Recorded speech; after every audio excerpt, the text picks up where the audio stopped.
우리가 아는 한 유일하게 생명체가 존재하는 곳.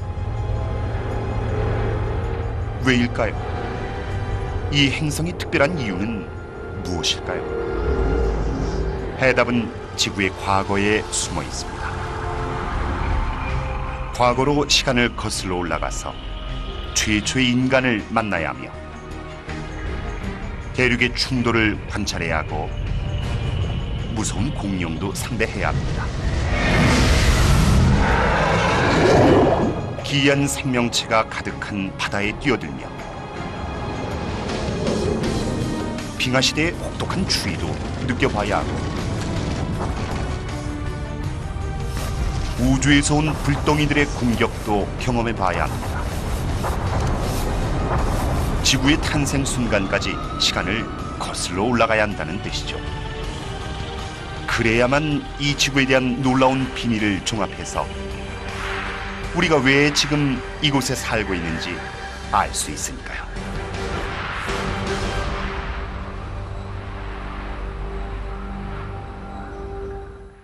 상조 가입 준비해 두셨습니까? 우리 이이가 형제도 친척도 별로 없어서 드러났더니 마음이 놓여요. 상가집 갔다 왔는데 남일같이 않아서 가입했습니다. 물가 걱정 안 해도 되고 현실적으로 따져봤죠. 이미 수많은 분들이 보람 상조에 가입하셨습니다. 1588-1009 비교할수록 따져볼수록 보람 상조만 한 것이 또 있을까요? 월 35,000원. 물가가 올라도 추가 부담 없는 경제적 혜택을 누리십시오. 1588-1009 지금 전화하세요. 보람 상조.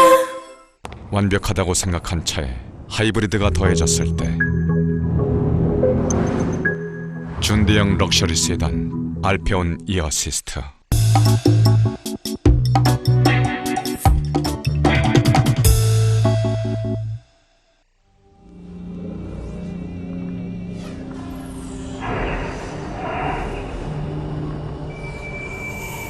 모든 일은 약 50억 년 전에 시작됐습니다.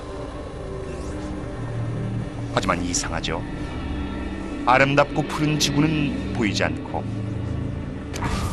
새로 태어난 별인 태양만이 먼지에 쌓여 있군요.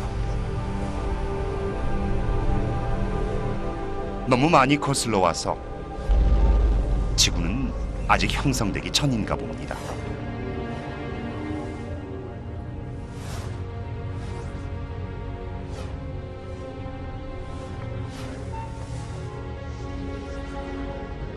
시간을 가속해보면 인력이 먼지를 끌어당기는 것을 볼 수 있습니다. 이해는 잘 안 되지만 행성처럼 복잡해 보이는 물체도 먼지와 암석으로 만들어집니다.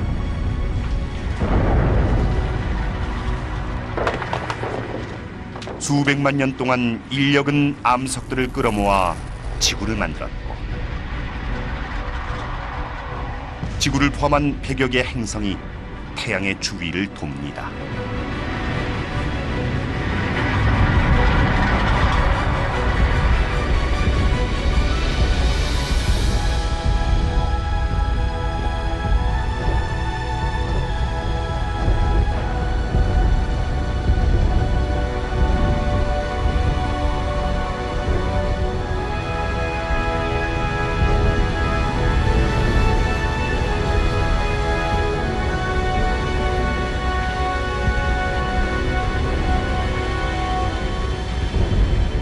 하지만 45억 4천만 년 전의 지구는 지금과는 다른 지옥의 모습이었습니다.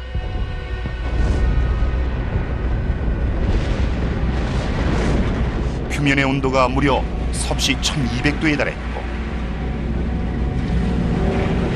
공기도 없이 단지 이산화탄소와 질소, 수증기만이 존재했죠.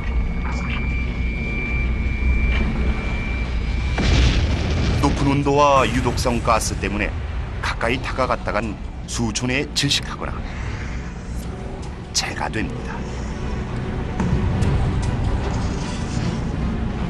새로 태어난 행성은 액화 암석이 펄펄 끓는 곳으로 발을 디딜 단단한 표면도 없이 끝없는 용암의 바다만 있었습니다.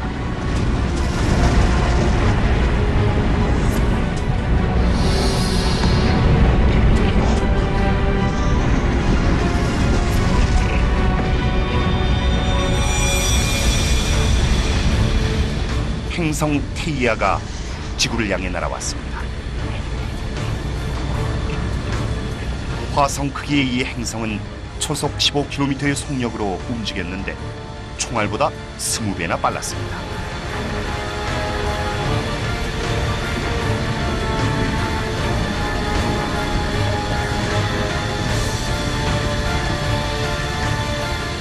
이 침입자의 인력이 지구의 표면을 변화시켰고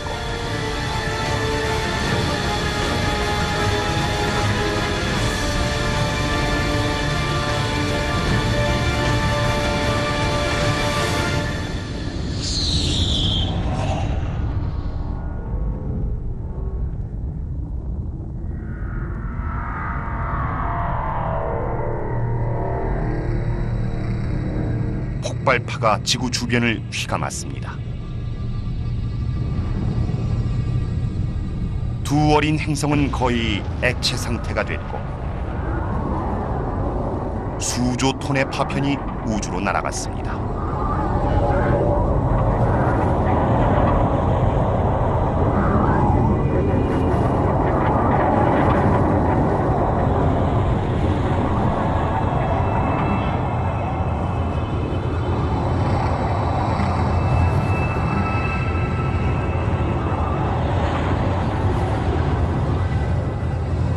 하지만 불과 1000년이란 시간 동안 인력이 마술을 부려서 뜨거운 먼지와 돌로 이루어진 붉은 고리가 생겨나 지구 주위를 돌았습니다.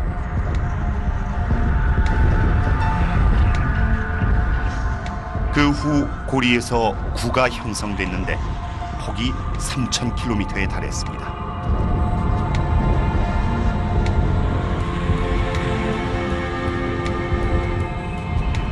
지구의 달이 생성된 것이죠. 지금보다 훨씬 가까이 있어서 불과 22,000km 거리였습니다. 현재는 40만 km에 이릅니다.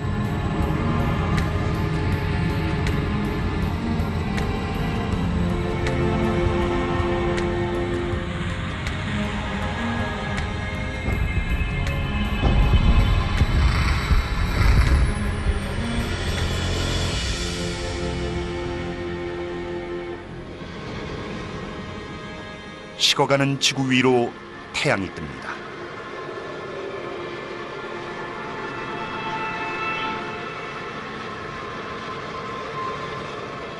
하지만 3시간 만에 다시 집니다. 충돌로 지구의 회전이 빨라져서 하루가 불과 6시간이었습니다. 시간은 빨리 흘러갔지만 지구는 서서히 변했습니다. 지구의 형성을 이해하기 위해선 수백만 년의 시간을 빨리 돌려야 합니다.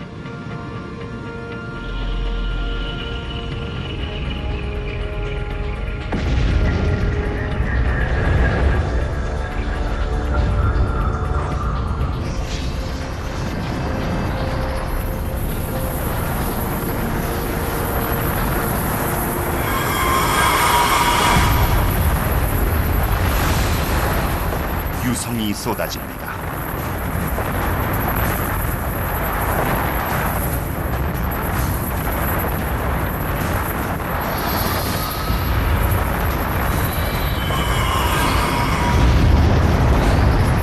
지금으로부터 39억 년 전, 지구는 태양계 형성 과정에서 생긴 파편들의 공격을 받았습니다.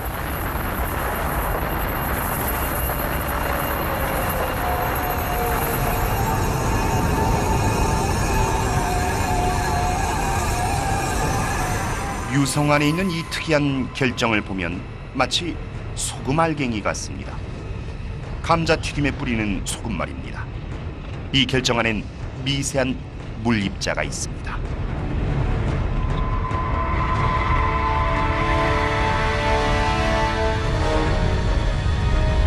이 위협적인 유성이 생명체를 만드는 필수 요소를 갖고 있었던 겁니다.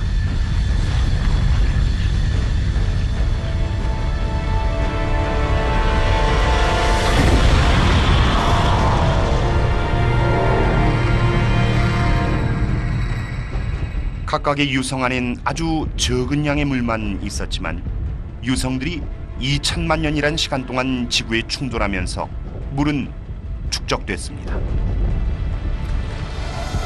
물은 지표면 위에 모였습니다.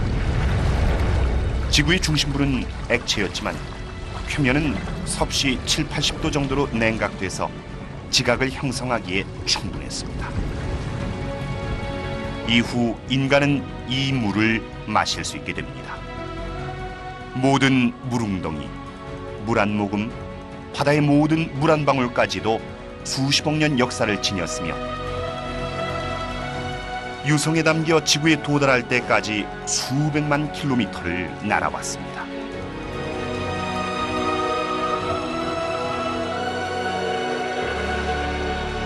이제 조금 낯익은 모습이지만 아직은 위험한 행성입니다.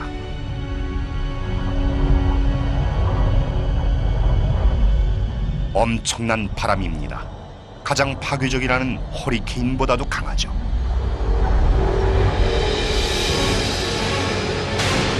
지구의 빠른 자전 때문에 생겨난 메가스톰입니다.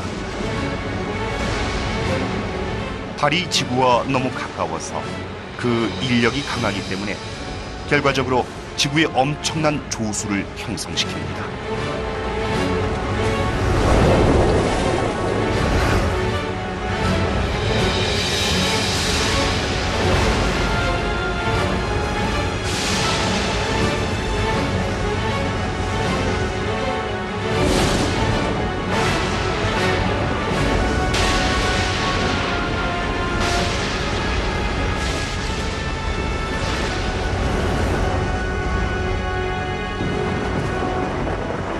시간이 지나면서 달이 멀어지고 파도는 잦아들며 자전도 느려집니다.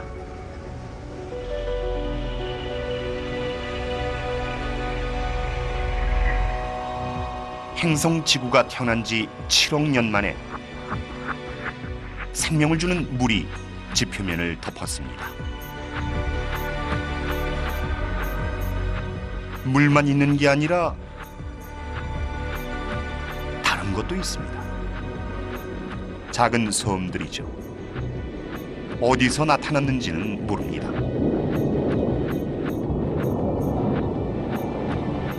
하지만 액체 상태의 암석이 지각을 뚫고 대양 위로 솟아오릅니다. 시간이 지나 용암이 식으면 화산섬이 형성됩니다.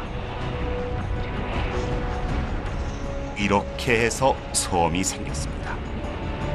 미래에는 이 섬들이 만나 대륙을 형성하게 됩니다.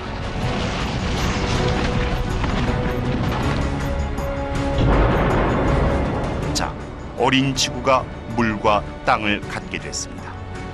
우리가 아는 지구와 비슷해졌습니다. 하지만 공기는 유독하고 온도는 너무 뜨거워서 아무것도 살 수가 없습니다.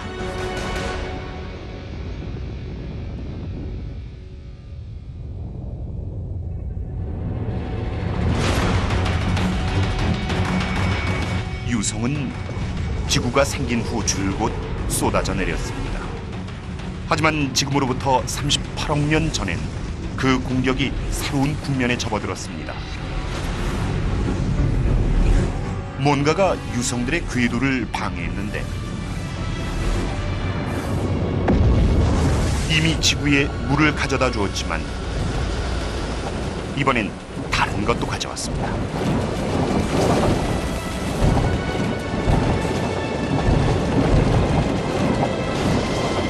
유성은 녹으면서 미네랄을 배출했고 탄소를 운반했으며 원시 단백질과 아미노산을 우주 공간에서 해저로 가져왔습니다.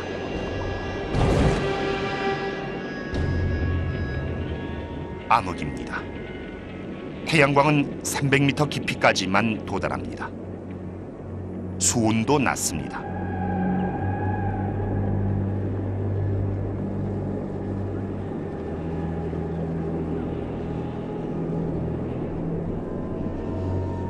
신기루가 보입니다.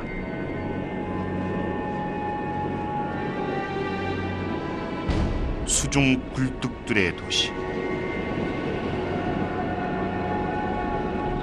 이건 연기가 아니라 뜨거운 액체의 일종입니다.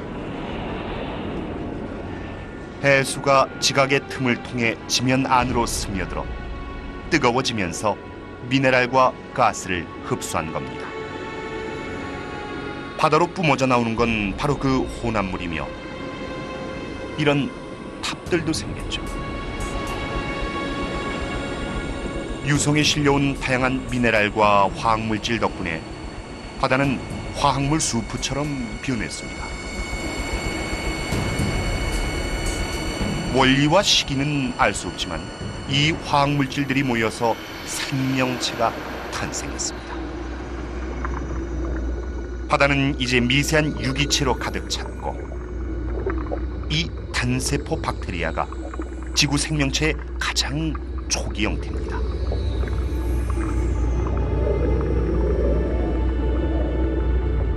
지구의 형성에 있어 아주 중요한 순간입니다. 미세 생명체가 생겨났으니까요.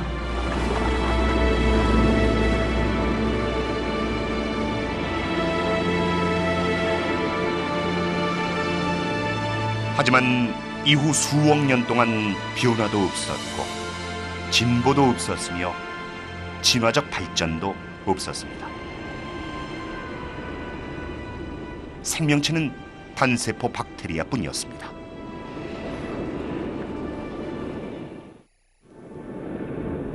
더 복잡한 생명체는 한참이 지나서야 나옵니다. 35억 년 전에 바다가 얕아지고 나서 말이죠.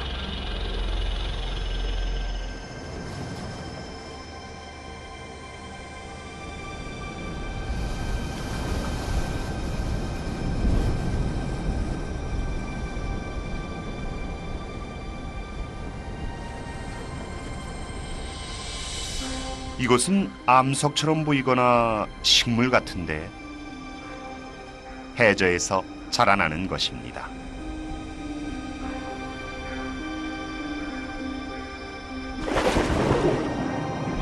하나하나가 살아있는 박테리아의 산으로 스트로마톨라이트라 불리는 군락입니다.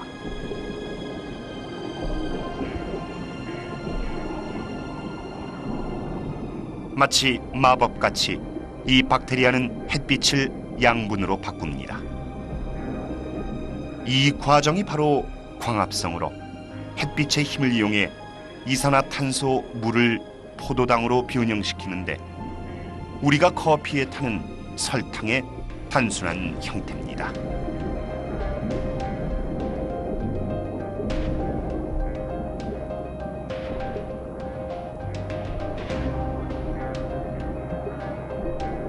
이 마법의 변형 과정에서 부산물이 생기는데 바로 산소라 불리는 가스입니다. 스트로마톨라이트가 천천히 바다에 산소를 채웁니다.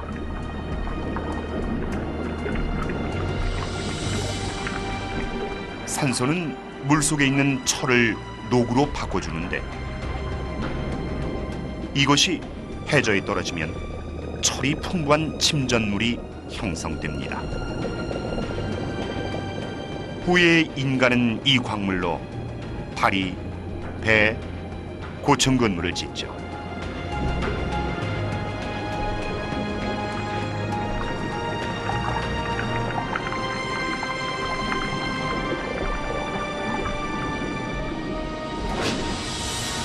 그리고 바다 위에서는 산소가 대기를 바꾸고 있습니다. 스트로마톨라이트가 지구 생명체에게 가장 중요한 것을 만들었습니다. 이것이 없다면 어떤 생명체도 살지 못했을 겁니다.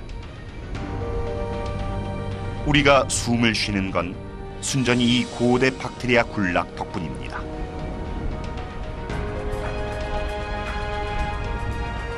이후 20억 년 동안 산소 수치는 계속 오르고 지구의 자전이 느려지면서 하루도 길어졌습니다.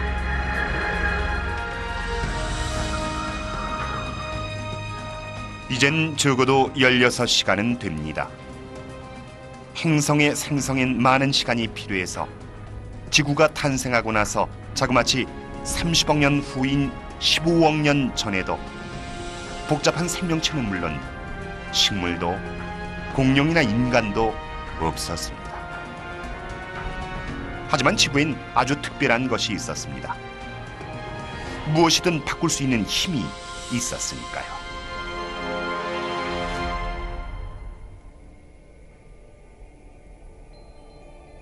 우리의 지구, 아름다운 푸른 구에 화산 섬들이 보입니다. 15억 년 전의 지구는 원시 생명체들의 보금자리였죠.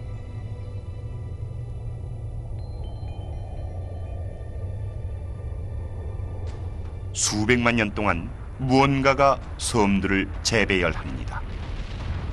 바다 밑의 지각이 여러 개의 판으로 갈라지기 시작한 겁니다. 중심의 핵은 여전히 활동 중이어서 태양 표면보다 뜨거웠고, 너무 뜨거워 지각 밑의 안반이 움직일 정도였습니다. 이 움직임이 지구를 둘러싼 판을 밀고 당겼으며 바다를 가르고 섬들을 연결시켰습니다. 수백만 년이 지나면서 이런 움직임이 지구를 뒤흔들었고 그 모습을 바꿨습니다. 자그마치 4억 년에 걸쳐 거대한 새 대륙이 형성됐는데 그 이름이 로디니아입니다. 로디니아 주변의 얕은 바다에선 스트로마톨라이트가 20억 년 동안 마술을 부려서 산소를 뿜어냈습니다. 기온은 섭씨 30도였고 하루는 18시간이었습니다.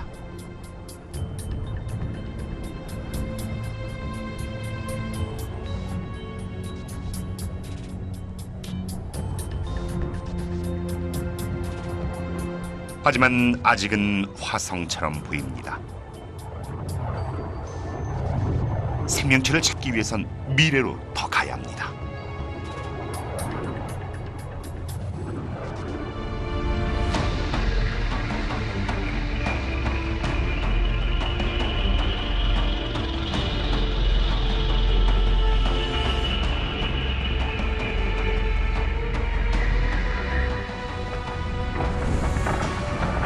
(7억 5천만 년) 전 워싱턴 지역의 모습입니다. 지구 내부에서 발생한 정체 모를 힘이 지각을 분열시키고 있습니다. 세상이 갈갈이 찢기는 듯합니다. 이렇게 강력한 힘을 가진 건 단 하나죠. 열입니다. 액체 상태의 핵에서 발산된 열이 지각을 약화시키는 겁니다. 시간이 지나면서 아주 조금씩 광활한 대륙이 둘로 갈라졌습니다.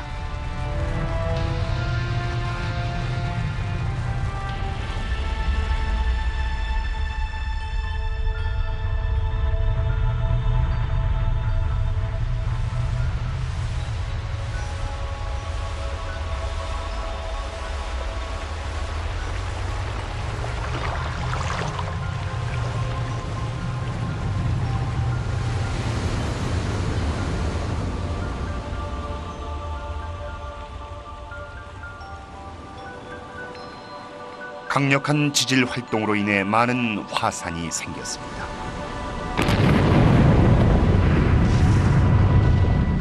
화산은 이산화탄소를 배출해서 연기와 가스가 가득 찼습니다.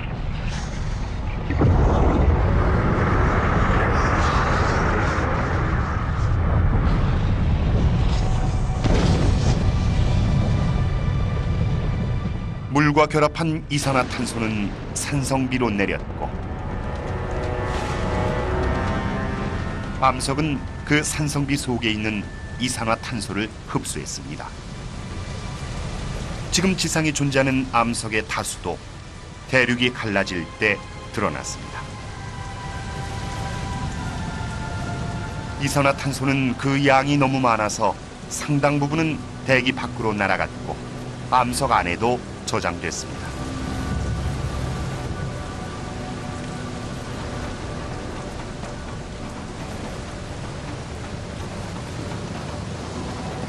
하지만 대기 중엔 태양열을 가둘 수 있을 만큼의 이산화탄소가 없었습니다. 불과 수천 년 후에 기온은 곤두박질쳐 영하 50도까지 떨어졌습니다.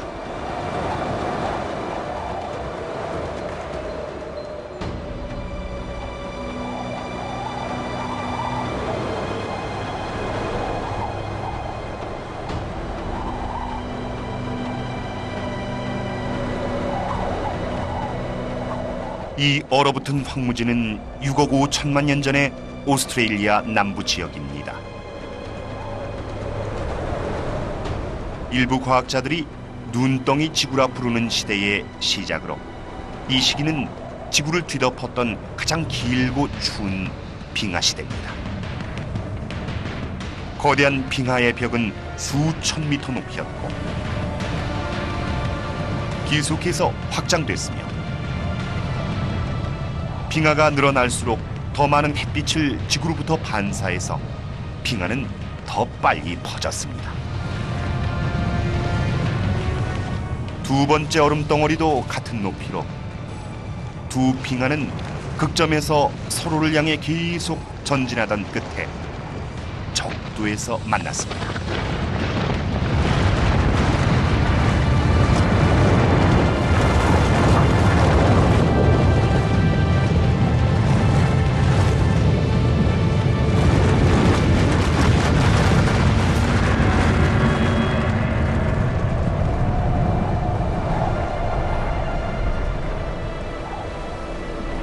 이제 두께가 3km에 달하는 얼음층이 지구 전체를 뒤덮었습니다. 처음엔 액체 불덩어리였던 지구가 이제 얼음 덩어리가 된 겁니다. 사실상 모든 햇빛과 온기가 우주로 반사됐습니다.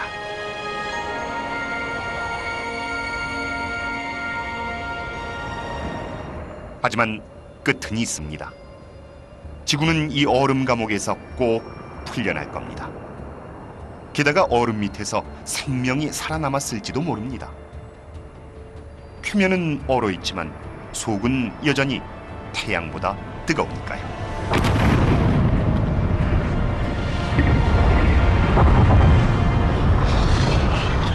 화산은 지구가 얼기 시작한 후에도 분출했지만 지금까진 화산의 열과 힘이 빙하에 영향을 주지 못했습니다.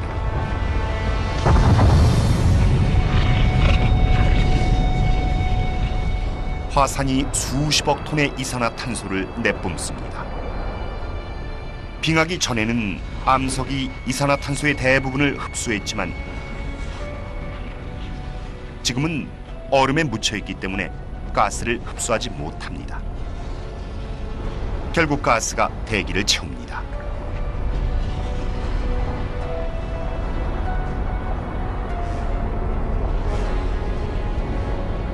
이산화탄소는 다미오처럼 열을 지구 주위에 가둡니다. 기온이 조금씩 오르면서 1500만 년이 지나자 얼음이 녹기 시작합니다.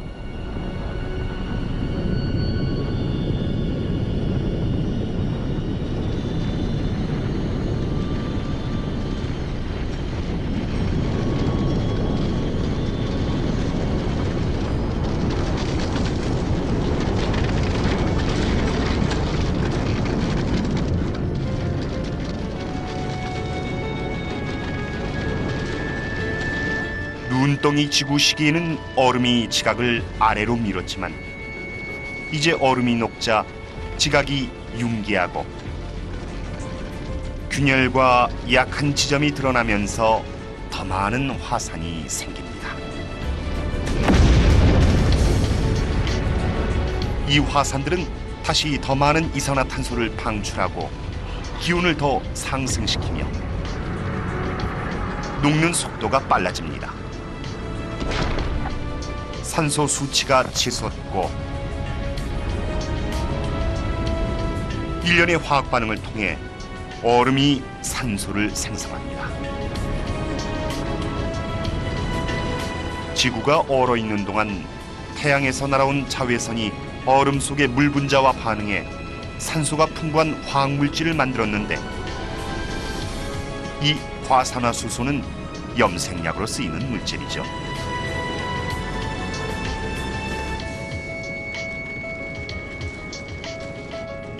이제 얼음이 녹으면서 과산화수소가 막대한 양의 산소를 방출하게 된 겁니다.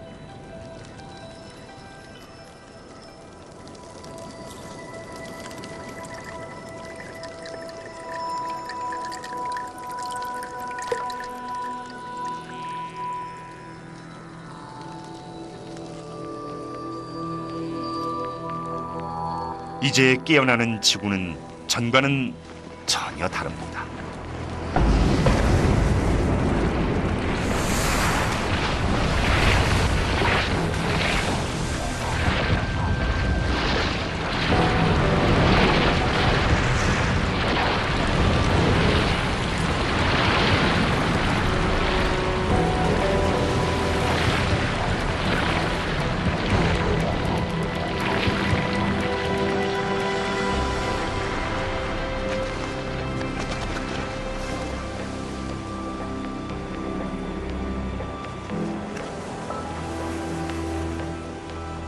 지금으로부터 6억 년 전의 지구는 대기가 따뜻해서 여름처럼 느껴지며 하루의 길이는 22시간입니다.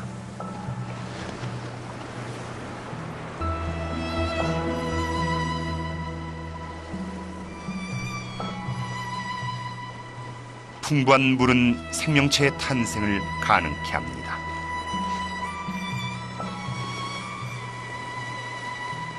눈덩이 지구 이전에 바다엔 원시 박테리아가 생겨났지만 그것들이 인류의 역사보다 75배나 더 길었던 빙하 시대를 견뎌내지는 못했을 겁니다.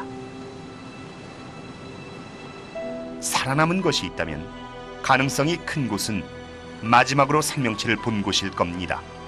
바로 바다죠.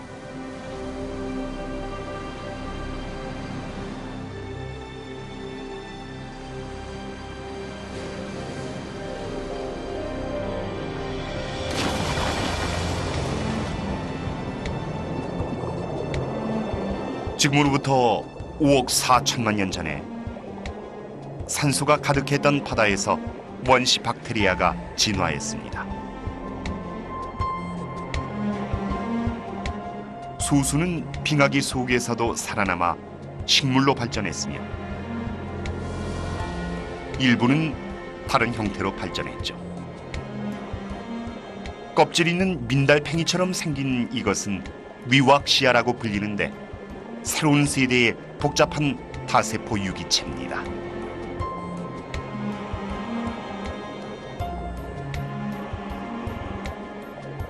이제 지구 역사상 가장 역동적인 시대가 도래했습니다. 캄브리아 대폭발기죠. 증가한 산소량 덕에 생명체는 더 커졌고 골격이 발달됐습니다. 환영동물, 해면동물, 그리고 이건 삼엽충으로 곤충이나 바닷가재, 전갈의 먼 친척입니다.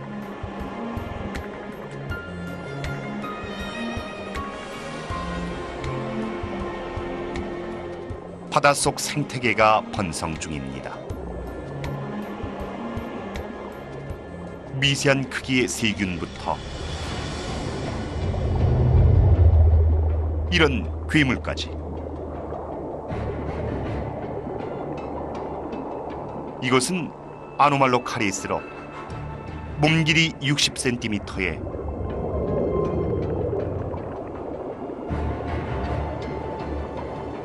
눈은 아주 컸으며 면도날 같은 이빨과 촉수가 있었습니다.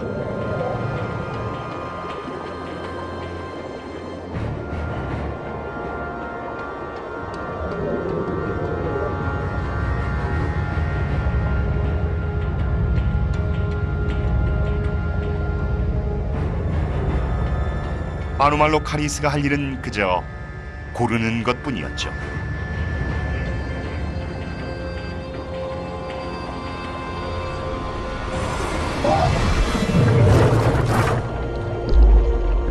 삼엽충의 몸을 뒤집으면 부드러운 배가 드러났습니다.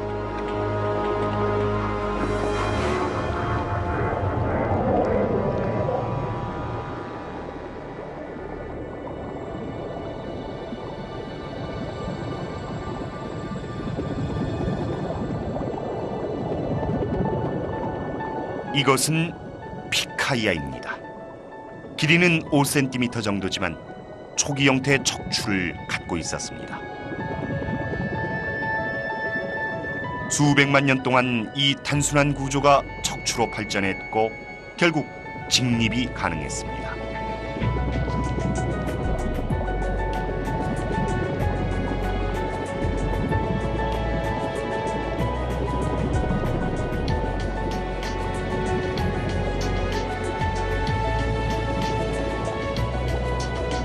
큰 기대를 갖지 않고 바다에 뛰어들었지만 오히려 바닷속엔 생명체가 가득합니다. 삼엽충이 기어다니고 괴물은 떠다니고 생명체가 낯익은 형태를 띠기 시작했으며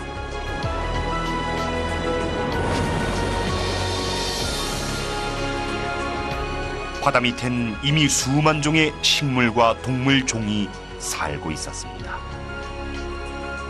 생명체의 발달은 멈추지 않을 듯이 보였죠.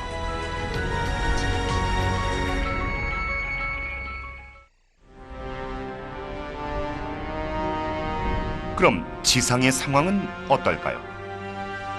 4억 6천만 년 전에 판들이 또 움직였고 밑에 있는 새로운 대륙이 곤두와납니다. 기온은 30도로 따뜻했으며 산소 수치는 지금과 비슷했습니다. 지상 역시 식물과 생명체들로 가득해야 했지만 그렇지 않았습니다. 소수의 조류만이 있었죠.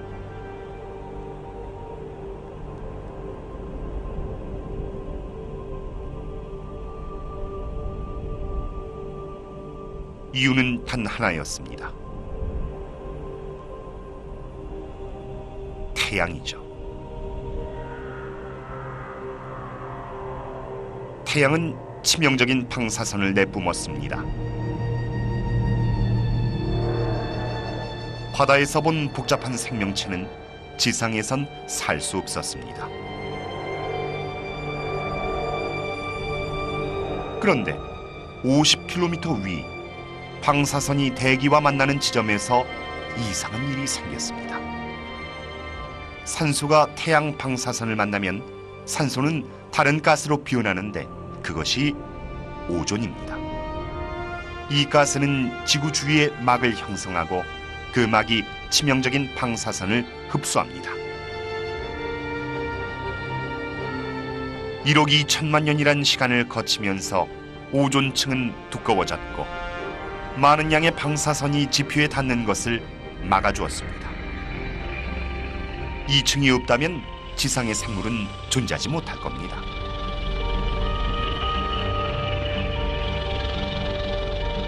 이제 방사선이 차단되자 생명이 번성합니다. 이 작은 이끼가 지구 최초의 지상식물로 더 많은 산소를 배출해서 수치가 증가했습니다.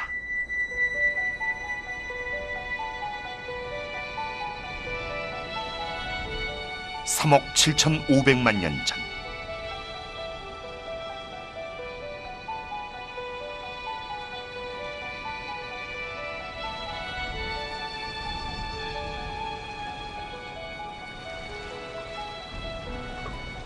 물속에 뭔가가 있었습니다. 생명체가 헤엄을 쳤죠.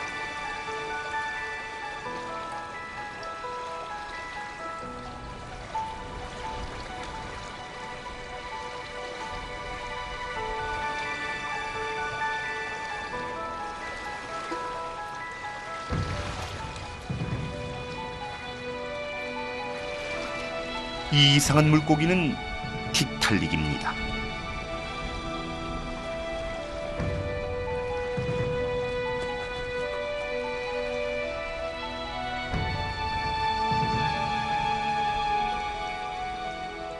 목을 이용해서 몸을 들어올리죠.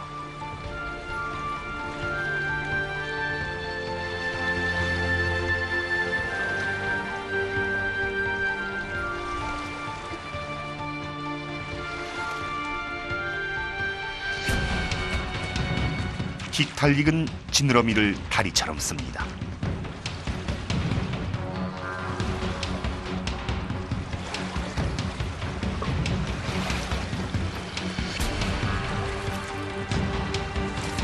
식물이 무성하게 자란 물 밖으로 나오죠.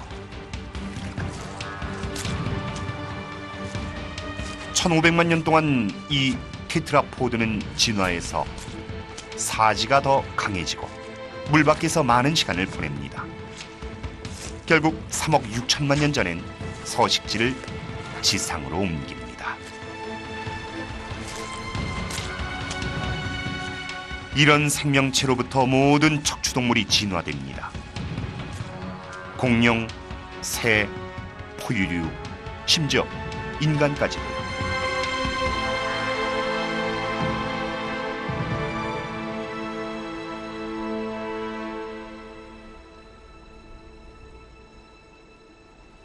어디를 보든 이끼와 양치류가 있는데 일부는 키가 30m에 달합니다. 이 씨앗은 바람을 타고 왔습니다.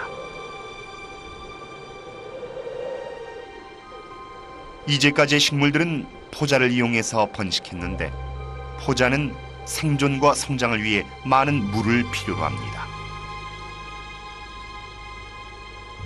하지만 이 씨는 물에서 멀리 떨어져 있습니다. 배아 식물은 자체적으로 양분과 수분을 갖고 있죠. 포자와는 달리 이 씨앗은 수개월 동안 물 없이 생존할 수 있으며 몇 년도 가능합니다.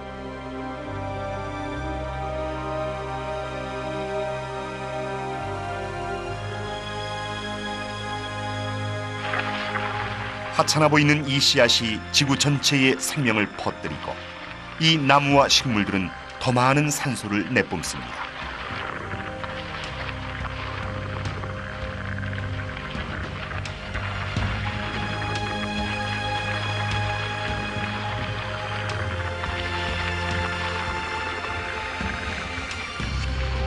이제 인간은 숨을 쉴 수 있고 이곳에서 살 수 있습니다.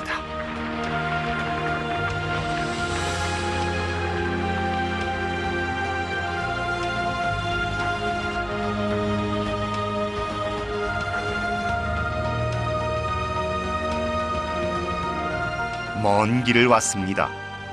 불타는 암석과 먼지의 덩어리에서 생명체가 넘치는 푸른 지구까지 말이죠.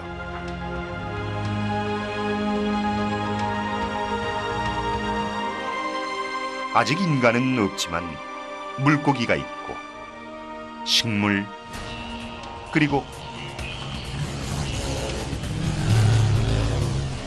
잠자리가 있습니다. 크기는 독수리만 합니다.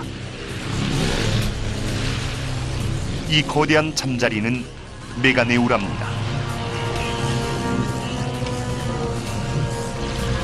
다리였던 기관이 날개로 진화해서 잠자리의 사냥터는 더 넓은 지역으로 확장됐습니다.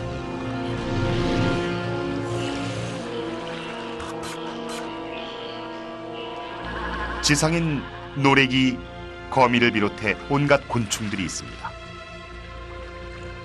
바로 이 절지동물들이 지상의 팔을 디딘 최초의 생물입니다. 이들은 이미 수억 년 동안 존재해 왔으며 오늘날 우리 가정에서 볼 수 있는 벌레들과 비슷합니다. 하지만 한 가지 차이는 몸집이 엄청나게 컸다는 거죠.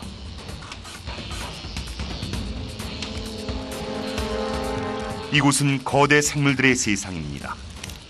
노래기의 몸집이 2m에 달하고 전갈은 늑대만합니다.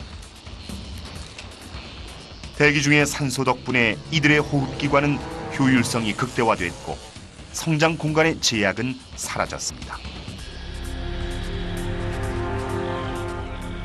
도마뱀처럼 생긴 하이로노무스입니다. 지금까지 본 생물은 물 속에 알을 낳습니다.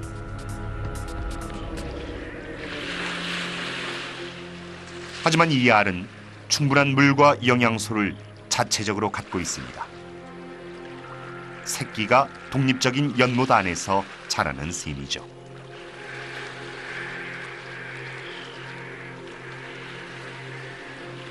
알은 획기적인 진화의 증거입니다.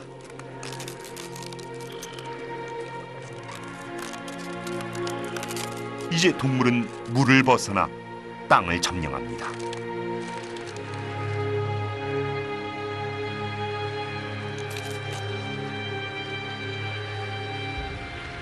새끼 하이로노무스가 앞장섭니다. 이 새로운 생물이 바로 파충류입니다.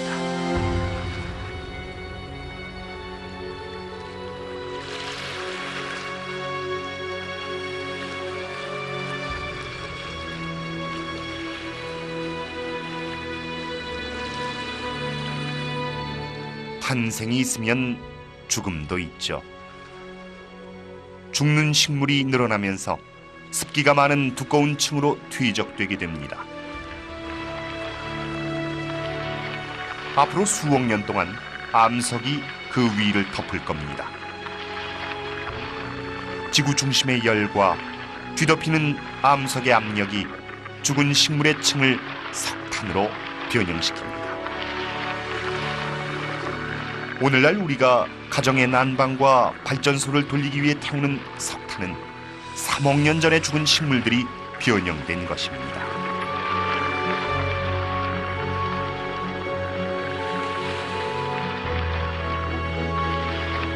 그 부패 속에서 보이지 않게 생명이 꿈틀댑니다. 새 씨앗이 발아하고 식물이 자라서 황무지는 다시 살아날 겁니다. 생물이 지구를 정복한 것 같습니다.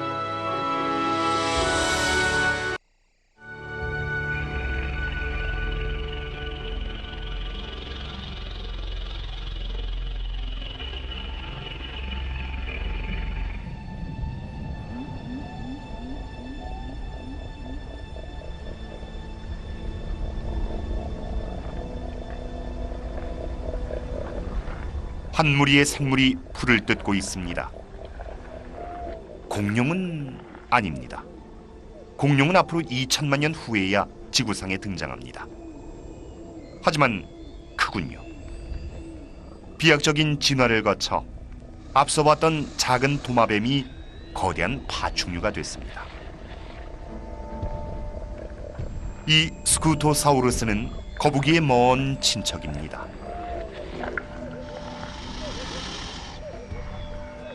이들은 초식동물인데 초식동물이 이 정도면 육식동물은 아주 포악할 겁니다.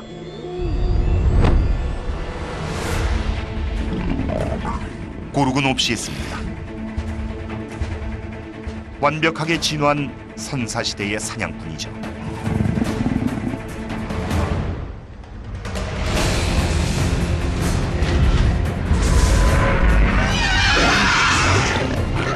날카로운 이빨로 스쿠토사우루스에게 상처를 입힌 후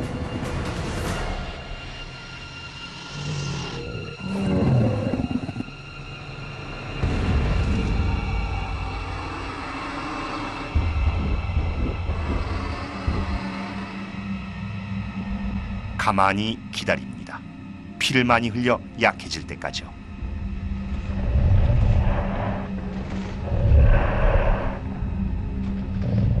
그리고 뭐죠? 물러섭니다. 무슨 일이 생겼나 봅니다. 지면이 뜨거워집니다.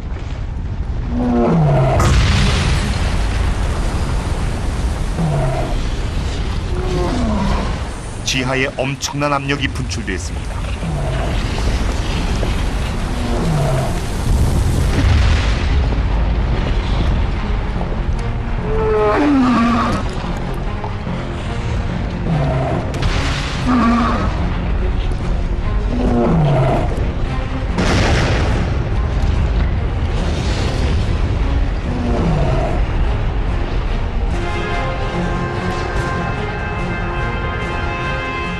용암이군요. 하지만 이것은 하나의 화산이 아닙니다. 지역 전체가 들끓습니다. 대규모 현무암 분출로 거대한 멘틀이 지구 깊은 곳으로부터 융기하면서 용암을 지각의 틈으로 밀어 올리는 겁니다.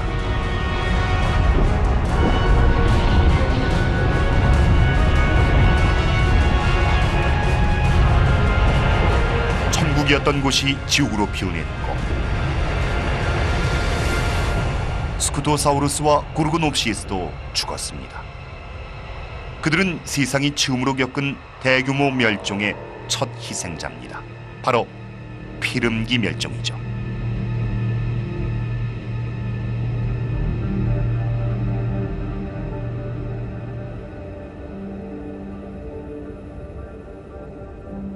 하지만 곤드와나 대륙의 반대편은 평온합니다.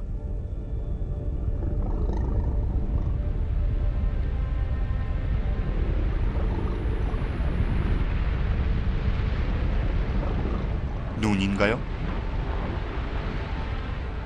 하지만 기온이 영상 20도인데요. 눈이 아니라 재입니다. 16,000km 거리에서 일어난 분출로 인한 낙진이죠.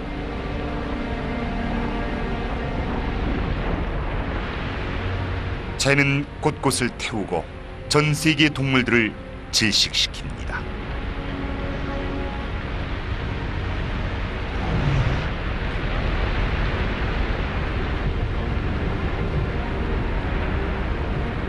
대기는 분출로 생긴 이산화황으로 가득 차고 비가 오면 그 가스는 황산으로 바뀌어 접촉하는 모든 것을 태웁니다.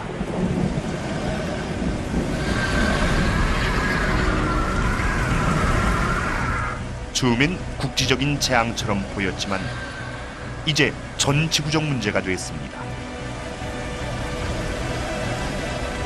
시베리아의 용암 분출은 지구의 이산화탄소 수치를 높여서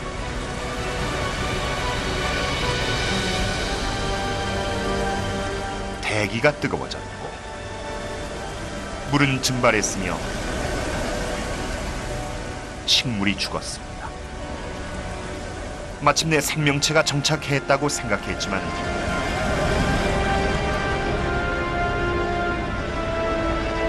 그건 성급한 판단이었군요.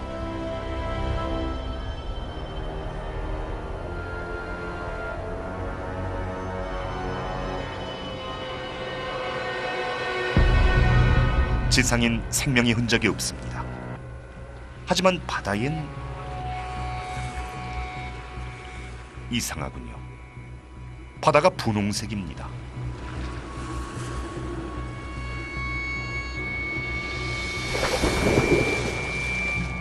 수중식물, 삼엽충 모두 사라졌습니다.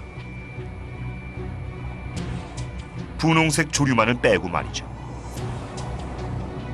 뜨거운 대기는 바다에 열을 가해 산소를 증발시켰습니다.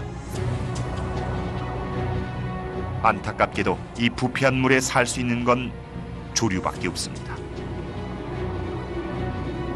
시베리아에서의 분출이 지구 전체를 바꿔놓고 있습니다. 어디든, 심지어 바닷속 깊은 곳도 예외가 아닙니다. 거품이입니다.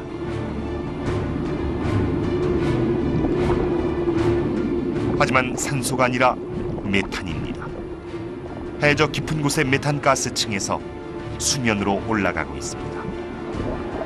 메탄은 온실가스로 이산화탄소보다 20배는 더 치명적입니다. 지금까지는 얼어있는 상태였지만 수온이 급상승하면서 가스가 녹은 겁니다.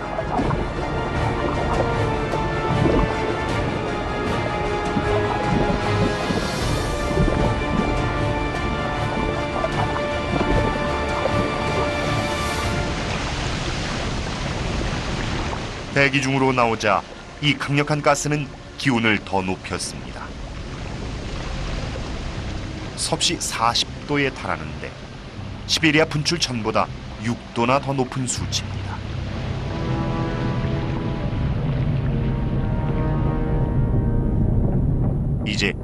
이렇게 멀리 떨어져 사는 생물도 끝입니다.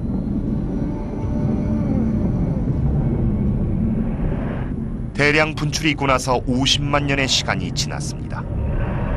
50만 년이란 오랜 시간 동안 용암은 계속 흘러나와서 이제 미국 넓이의 땅을 뒤덮었으며 그 두께는 자그마치 6km에 달합니다.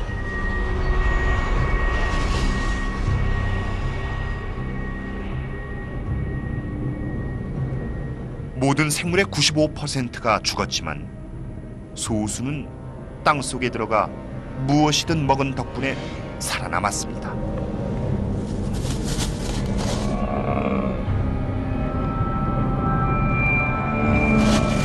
그 위의 모든 건 죽었습니다.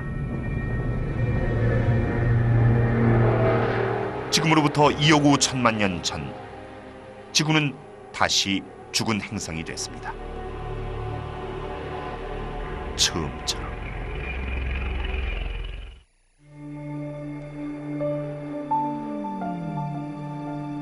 지구상의 거의 모든 생명체가 멸종된 뒤 5천만 년이 지났습니다. 지구는 완전히 바뀌었습니다.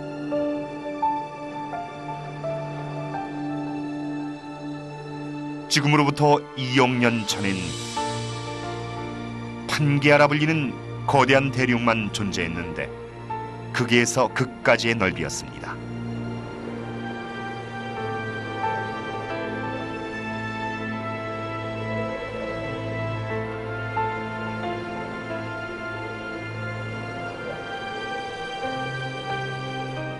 이제 지구는 대량 멸종의 충격에서 회복되기 시작했습니다.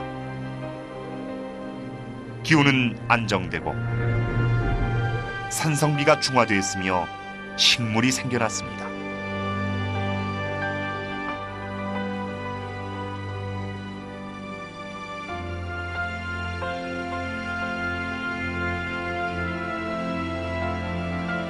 지구상의 생물 95%가 멸종됐지만 새로운 종이 등장하기 시작했습니다.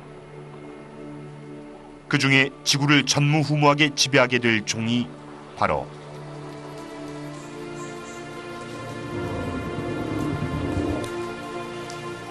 공룡입니다. 이 공룡의 이름은 암모사우루스입니다.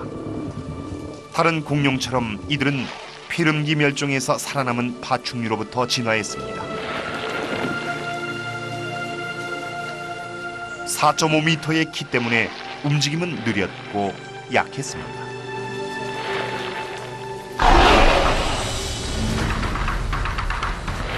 딜로포사우루스네요. 두 마리군요.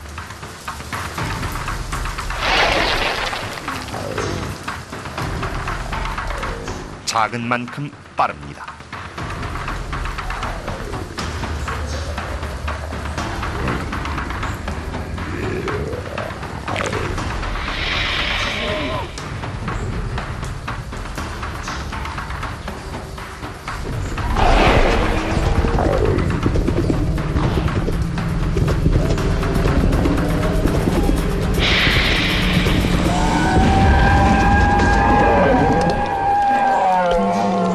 딜로포사우루스 한 마리에겐 과한 식사지만 두 마리에겐 아닙니다.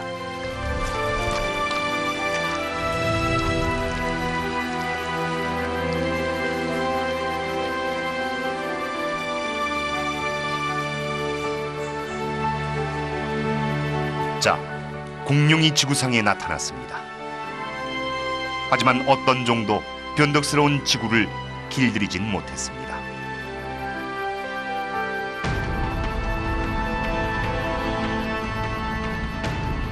지구의 지각이 얇아지면서 용암이 분출되고 지진이 일어납니다. 마치 보이지 않는 힘이 잡아당기는 것 같습니다.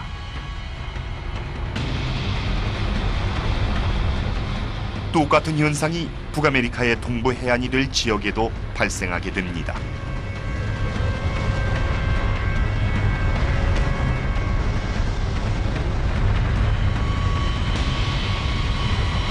지구의 판이 또 움직입니다.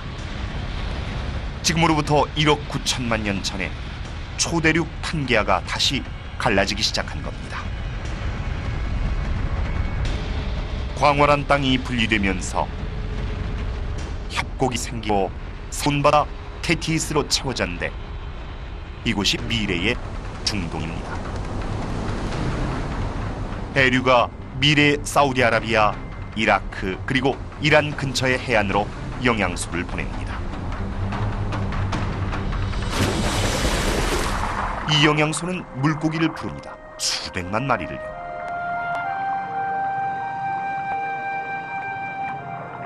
생명이 충만하면 죽음도 공존하죠. 죽은 물고기와 플랑크톤이 해저를 뒤덮었습니다.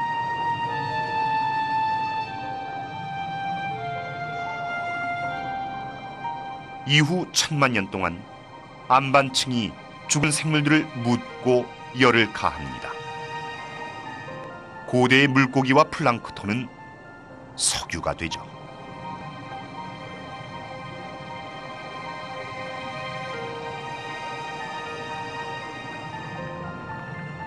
우리가 사용하는 자동차의 모든 연료,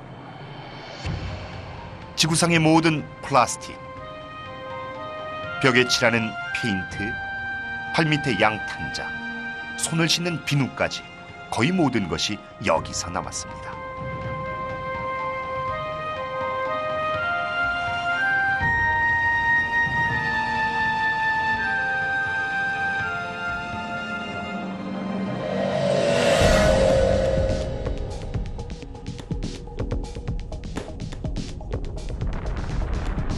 지금으로부터 1억 8천만 년 전 서쪽의 북아메리카판은 유럽과 아시아판으로부터 계속 멀어지고 있었습니다. 1년에 2.5cm 정도로 그 속도는 느렸고 손톱이 자라는 속도와 같았습니다. 빨리 돌려보면 아래로 새로운 대양이 생겨나고 새 대륙도 나타납니다. 몬트리올이 마라케시로부터 멀어집니다. 뉴욕과 서아프리카도요. 현재의 지구와 비슷해졌습니다.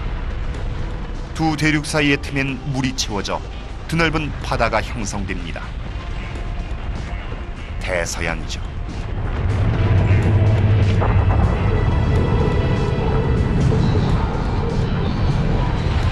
바다 한가운데서 화산이 폭발합니다. 이전에도 판이 움직였고 원인은 지각 밑에 있는 용암 때문이었습니다. 그 과정이 또 바다 밑에서 일어납니다.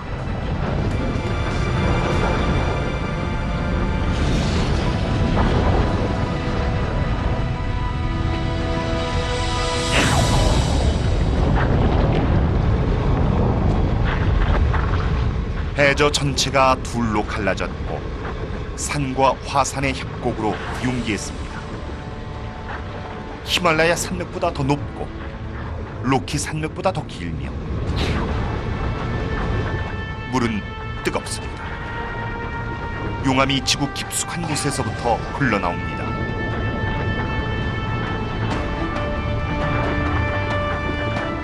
용암이 식으면서 새로운 화산 산맥이 형성되고 새 해저도 만들어집니다. 이렇게 판이 움직였고 판게아가 분리됐으며 재배치가 이루어졌습니다.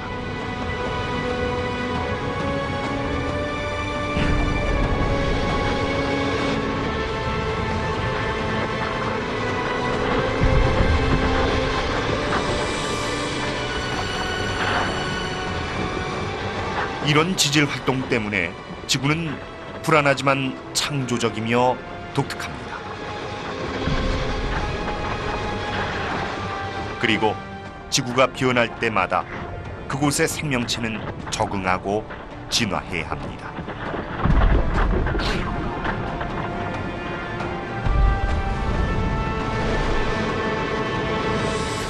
바로 이들처럼요. 이크티오사우루스입니다. 이들의 조상인 파충류는 땅에 살았지만 지구가 변하면서 그들도 변했고 지느러미가 생겨 새 바다인 대서양으로 이동해 왔습니다.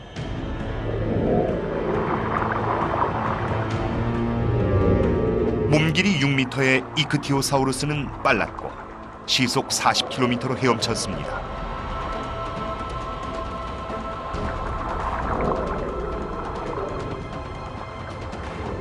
바다에서 가장 빨랐고 유능한 포식자로서 5천만 년 동안 지구의 바다를 지배했습니다.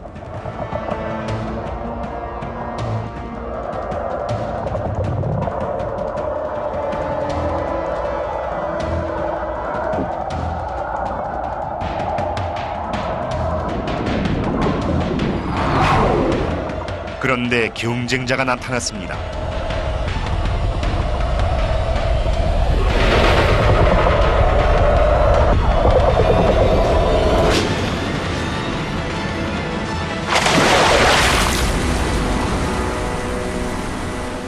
플리오사우루스. 버스보다 길고 트럭만큼 무거웠으며 턱의 힘이 어마어마해서 백상아리보다 8배나 셌습니다. 이빨의 길이는 30cm에 달했죠.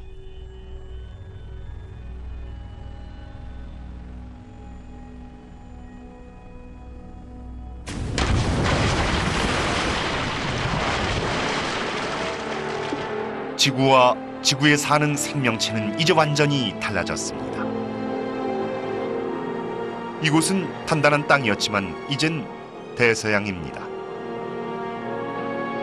바로 이곳에서 암모사우루스가 풀을 뜯었고 닐로포사우루스가 사냥을 했습니다. 공룡의 세상은 이전과는 달랐고 너무나도 압도적이어서 천하무적처럼 보였습니다.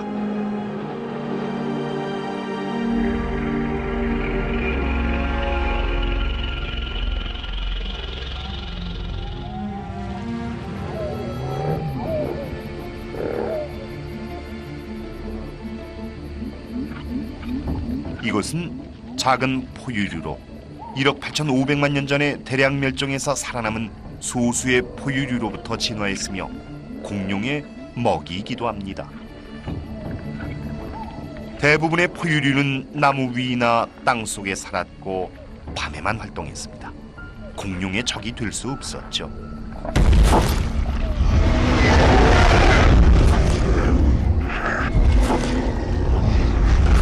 그 어떤 생물도 도전할 수 없었습니다.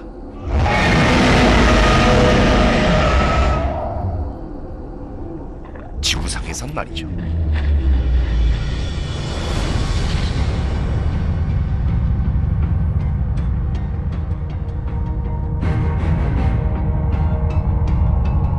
이것은 우주암석입니다.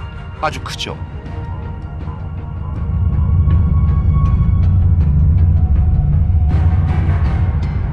이 소행성은 직경이 10km에 달합니다. 에베레스트 산보다 크죠.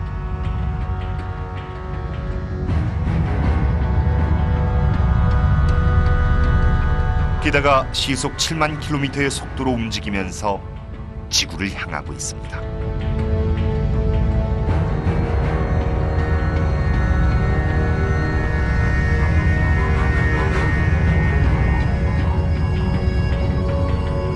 멕시코만이 목표입니다. 유카탄 반도 부근이죠.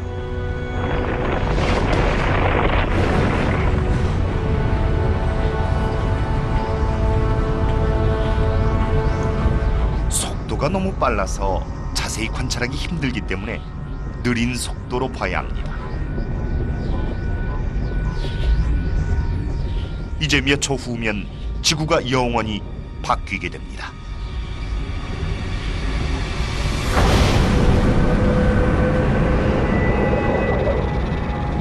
충돌하는 순간에도 소행성의 반대편 끝은 11,000m 높이에 있습니다. 일반 항공기의 비행 고도와 같죠.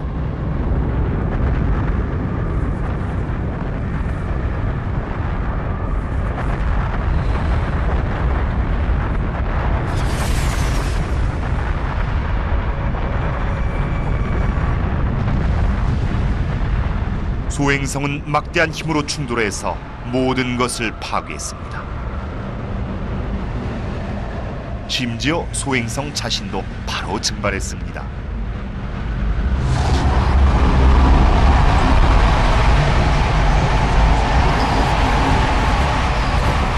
충돌 시 발생한 에너지는 수백만 개의 핵폭탄과 맞먹습니다.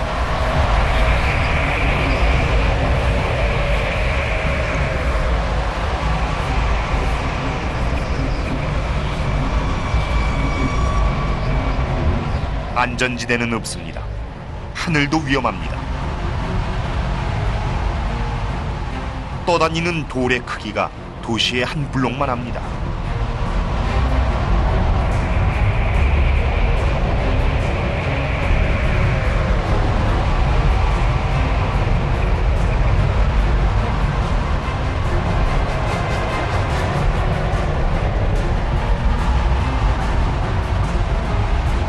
폭탄이 터졌을 때 파편이 튀듯이 충돌 지점에서 폭풍이 불어옵니다.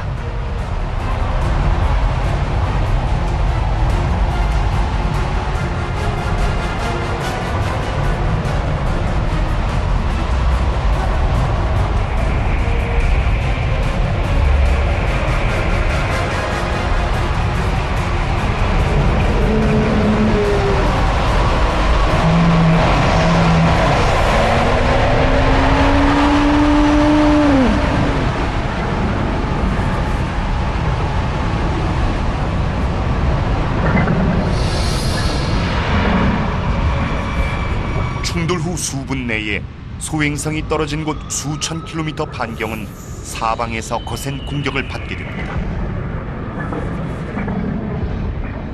암석이 쏟아져 내리고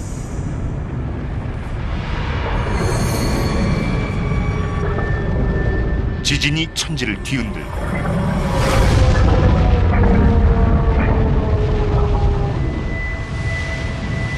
쓰나미가 해안을 덮칩니다.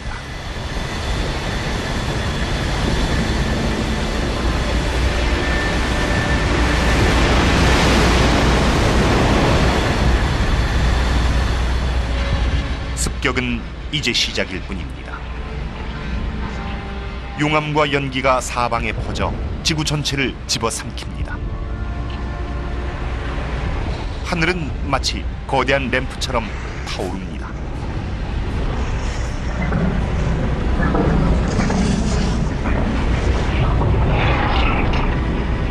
지표면은 섭씨 275도로 가열되고 모든 식물이 타버리기 시작합니다.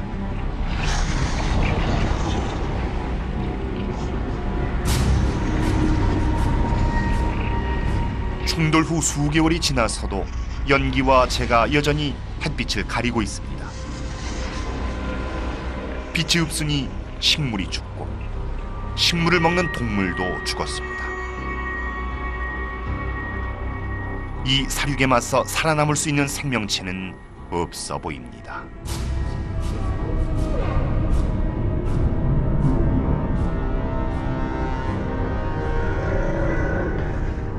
지금으로부터 6,500만 년 전 소행성이 충돌해 지구상의 공룡이 모두 멸종했습니다.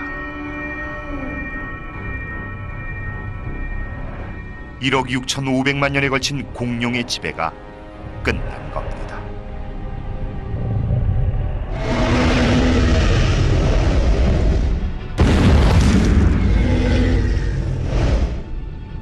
하지만 공룡의 멸종은 다른 종에겐 기회였습니다. 포유류는 땅속에 산 덕분에 열과 불을 피했습니다. 게다가 모든 먹는 식성 덕분에 다른 종들이 멸종할 때 살아남았습니다.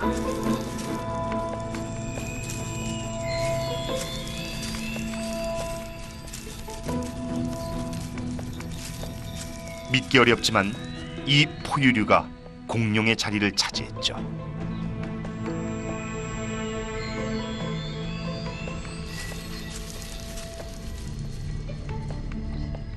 하나의 역사가 끝나면 또 다른 역사가 시작되죠. 공룡이 사라진 세상은 우리 조상에겐 기회임이 분명합니다.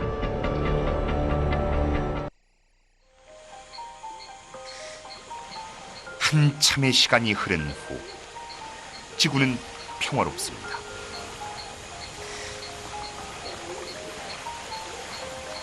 새로운 세상에선 인간의 조상이 진화 중입니다.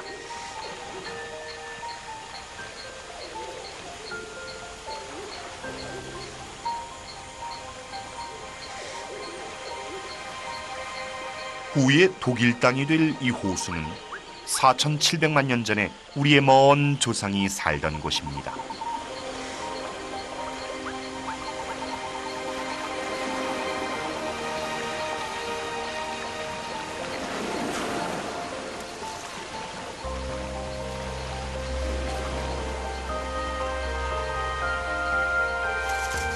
앞서 본 포유류와는 다릅니다. 눈과 뇌가 더 크죠. 이것은 다위니우스 마실레 혹은 이다입니다. 인간을 닮진 않았지만 화석에 따르면 이 생물이 원숭이와 유인원, 결국은 인간으로까지 진화했다는 것을 알 수 있습니다. 우린 4,700만 년의 역사를 거슬러 올라가 인류 최초의 조상을 만나고 있습니다.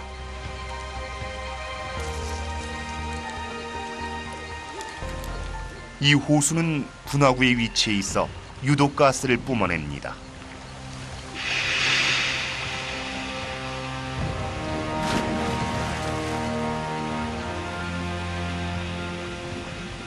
이달을 죽인 호수는 부족한 산소 덕에 이달을 잘 보존해 줄 겁니다.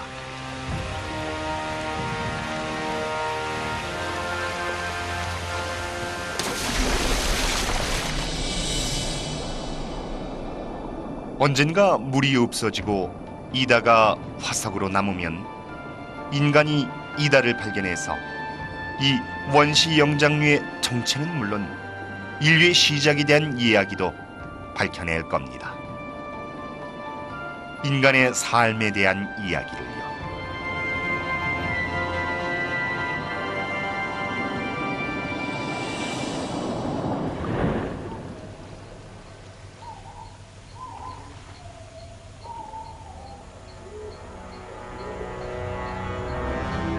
우린 보다 잘 이해하게 됐습니다. 바다의 박테리아로부터 걷는 물고기, 땅속의 설치류까지 지구의 역사와 지구가 어떻게 생성됐는지 말이죠.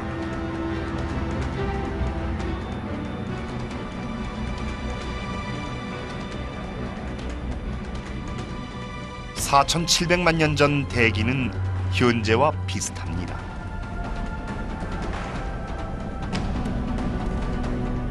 기온은 섭씨 24도입니다. 하루의 길이는 24시간이 조금 안 됩니다. 지금 우리가 보고 있는 지구는 현재 모습과 거의 흡사합니다. 거의라고 할 수 있죠.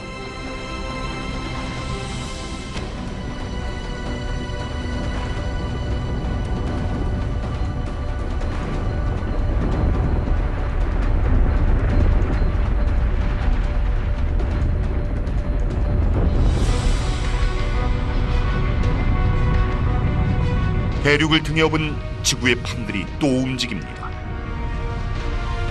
인도는 북쪽의 아시아를 향해 갑니다.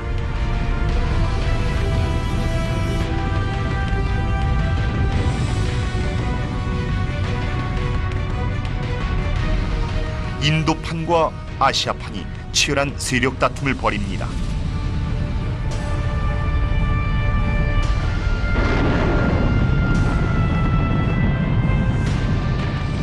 승자는 없습니다.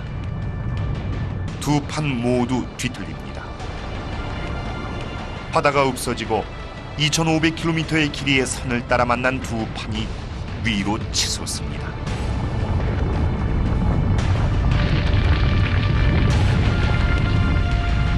광대한 산맥이 솟아오릅니다. 1,500m, 4,500m.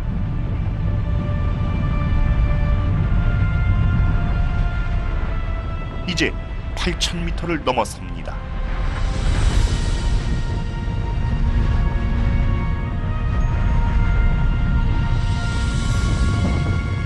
이것이 바로 히말라야 산맥이고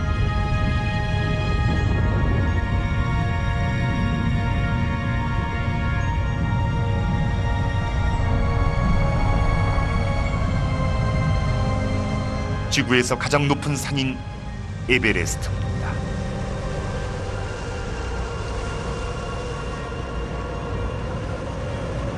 산의 정상은 제트기류가 흐르는 고도로 항공기가 비행하는 높이입니다.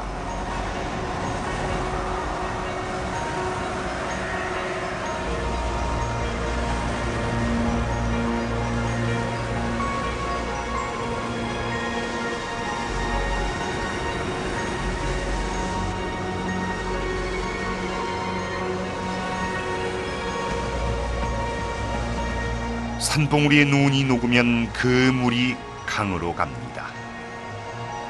겐지스강, 인더스강, 양쯔강, 황하.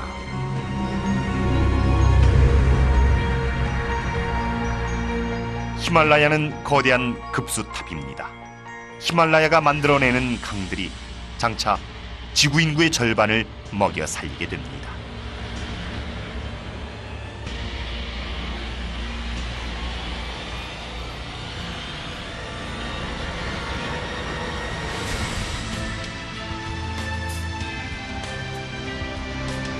지금으로부터 2천만 년 전, 지구는 이런 모습이었습니다. 모든 대륙과 모든 바다가 오늘날과 같죠. 한 가지 빠진 게 있는데 바로 인간입니다. 인간이 진화하기 위해선 지구에서 뭔가 변화가 있어야 합니다.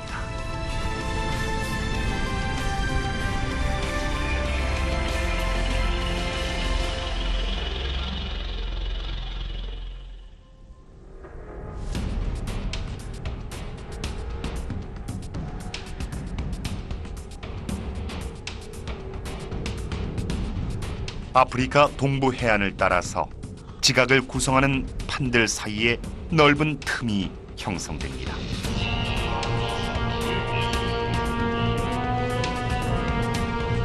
그 틈은 길이가 6,000km에 달합니다.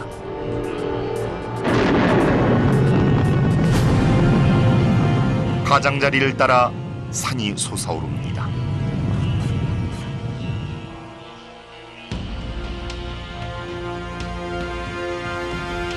보십시오.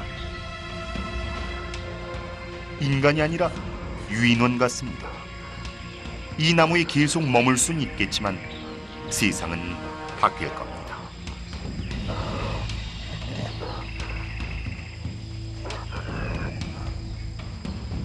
높은 산은 벽 역할을 해서 인도양의 습기가 내륙으로 퍼지는 것을 막습니다.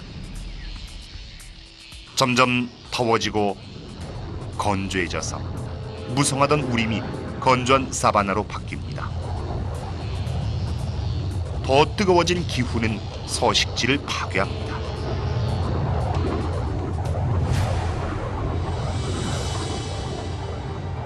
생물은 먹이를 찾아 멀리 갑니다. 손을 바닥에 끌며 걷는 동작을 멈추고 두 팔로 서서 걷습니다. 인류 역사상 가장 중요한 순간입니다. 아프리카 동부 해안에 위치한 이 산이 우릴 두 발로 걷게 했을 수도 있습니다. 믿기 어렵지만 두 판의 우연한 움직임이 최초의 인간을 탄생시킨 발단이 되었을지도 모릅니다.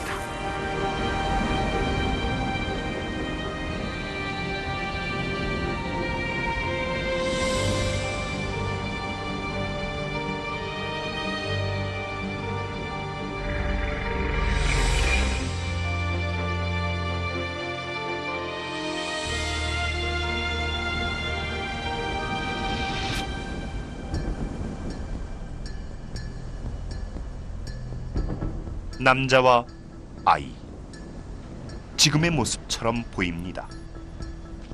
하지만 150만 년 전입니다. 이들은 인간의 초기종인 호모 에렉투스입니다. 그들이 남긴 최초의 발자국입니다. 과거와 현재의 모든 문명, 존재했던 모든 인간, 가장 위대한 발명과 가장 영리한 생각, 파란만장한 인간의 모든 역사가 바로 지금 이곳에서부터 시작됩니다.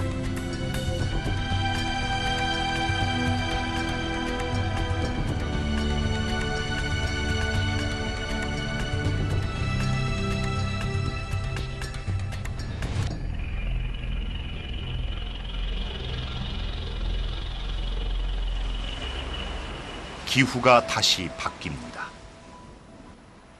지금으로부터 7만 년 전, 해수면이 낮아지고 아프리카와 아라비아 사이의 거리가 13km로 줄어듭니다.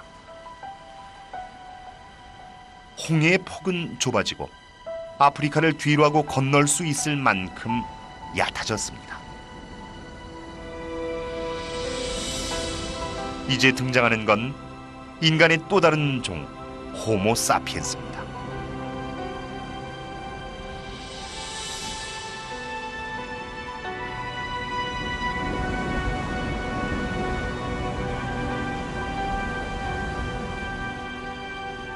이들은 바다를 건넜습니다.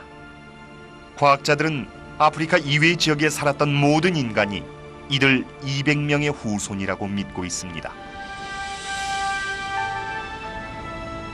시간이 지나면서 그 수는 늘었고 인도나 아시아 그리고 유럽으로 확산됐습니다.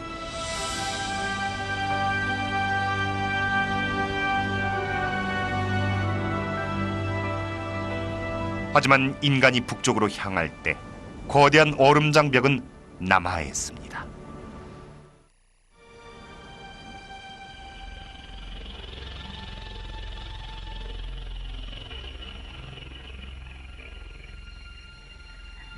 유럽, 지금으로부터 4만 년 전, 호모 사피엔스 조상들이 도착했지만 그들이 목격한 세상은 급변하고 있었습니다.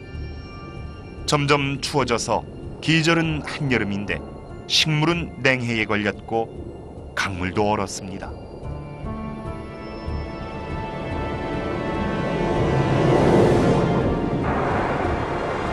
지구 궤도에서의 자연적 변화, 이산화탄소 수치, 지구를 감싸는 따뜻한 해류까지 모두 기온을 낮추는 요인이었습니다.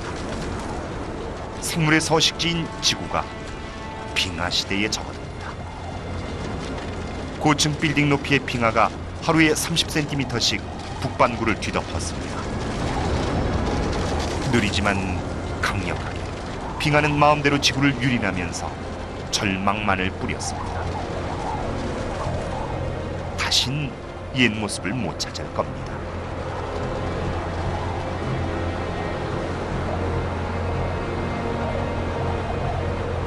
마침내 지금부터 약 2만 년 전에 전진을 멈췄습니다. 북반구의 대부분은 두께가 2.5km에 달하는 빙하로 뒤덮였습니다. 막대한 양의 물이 얼음으로 존재했기 때문에 해수면은 낮아졌죠.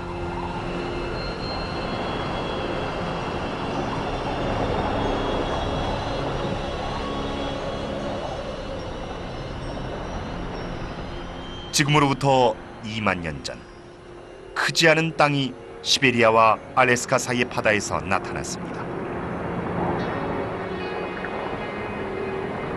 그것은 두 대륙을 잇는 다리였습니다. 아시아에 살던 인간을 신세계인 아메리카로 옮겨갈 수 있게 해준 관문이었죠. 아메리카는 인간의 마지막 점령지로 인간이 대규모로 이주했습니다. 그곳 어딘가에 최초의 아메리카인이 있죠.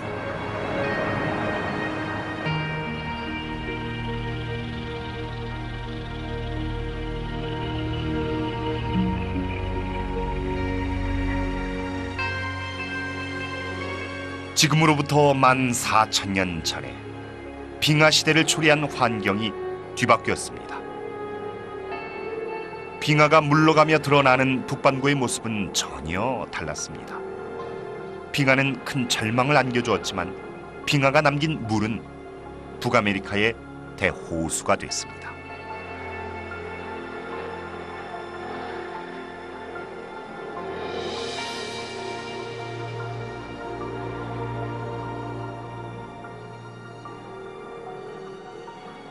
지금으로부터 6,000년 전, 빙하는 점점 더 후퇴해서 북극과 남극으로 물러났습니다.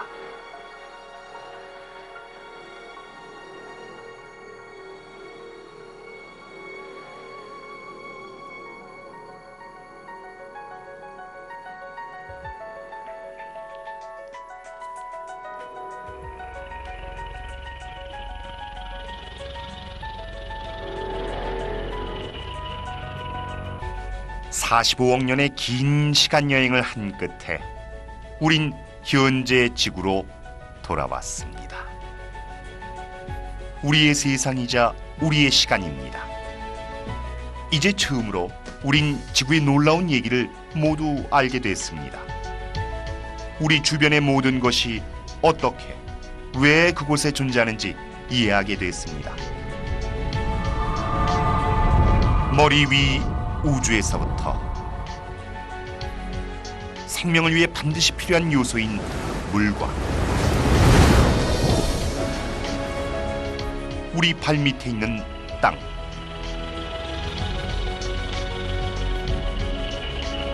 그리고 생명까지 모두가 상상하기도 힘든 수많은 파국과 우연의 결과물입니다. 그 모든 승리와 모든 재앙이 우리를 이끌어준 여정의 일부입니다. 우리 모두를 현재 지구로 안내해준 등대입니다. 물론 이야기는 여기서 끝이 아닙니다. 많은 일이 있었지만 이게 다가 아닙니다. 지구는 앞으로 최소한 45억 년은 더 살 수 있을 것입니다. 우리가 여행에서 본 모든 것은 이야기의 절반일 뿐입니다.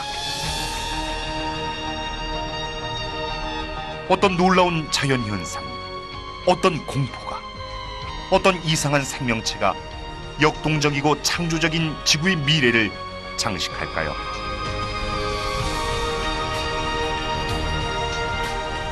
지구 이야기의 다음 장은 아직 쓰여지지 않았습니다.